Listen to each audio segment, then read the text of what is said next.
You walk into a room and immediately notice the person sitting alone. They're not scrolling their phone desperately or looking around anxiously for someone to rescue them.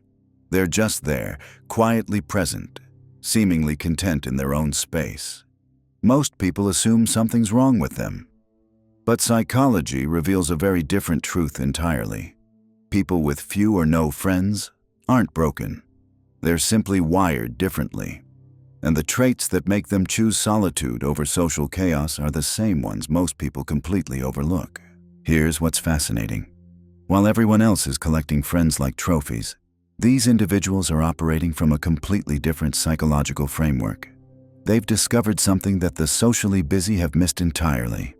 Quality over quantity isn't just a preference for them.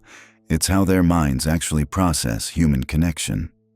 The first rare trait is exceptional emotional sensitivity. Not the kind that makes you cry at commercials, but a deep neurological sensitivity that processes information differently. Research shows that highly sensitive people absorb vast amounts of environmental data every single day. They're picking up on subtle emotional cues in conversations, noticing micro-expressions that others miss entirely, and processing the underlying energy of every social interaction. Think about Sarah, a software engineer who works remotely. Her colleagues think she's antisocial because she skips office parties. What they don't realize is that after 8 hours of unconsciously absorbing the emotional climate of virtual meetings, processing subtle changes in her manager's tone, and picking up on team dynamics through simple text messages, her nervous system is completely overloaded. She needs substantial downtime not because she's weak, but because she's processing far more information than the average person. This leads directly to the second trait, an extraordinary capacity for deep introspection. These individuals are like skilled astronomers of their own minds, constantly observing and analyzing their inner universe.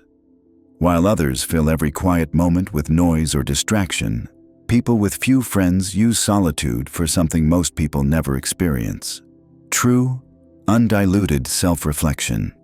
Marcus, a philosophy professor, spends his evenings not watching television or scrolling social media, but contemplating the day's conversations and processing complex emotional experiences. His colleagues invite him to department events, but Marcus finds these gatherings mentally exhausting. Not because he lacks social skills, but because his mind craves depth over surface-level interaction.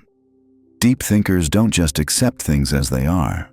They delve into the whys and hows, which psychology explains as a form of self-reflection that's actually a key element of emotional intelligence. But here's what most people miss entirely. The third trait is selective relationship investment. This isn't about being snobby or exclusive. It's about understanding something fundamental about human energy. Every friendship requires time, emotional investment, and mental space.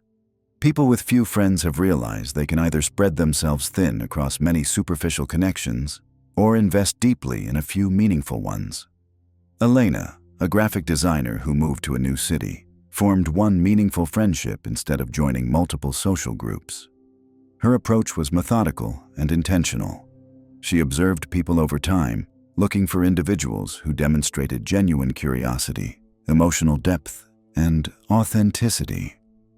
When she did connect with someone through a shared interest in sustainable design, their friendship developed slowly but intensely, moving quickly past surface-level conversations to discussions about life philosophy and personal growth. This selective approach stems from the fourth trait: heightened emotional intelligence combined with sophisticated self-regulation.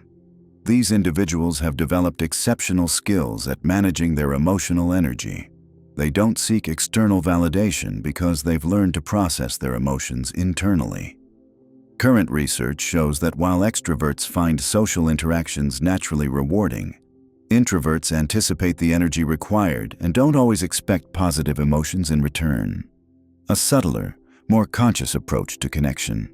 You've just seen the mechanism behind a misunderstood way of being human. The next move is yours. You don't need to shout to be understood. You just need the right space to think clearly. That's what rational depth is. A quiet corner of the internet for intelligent minds, If you felt something here, subscribe. Quietly, thoughtfully,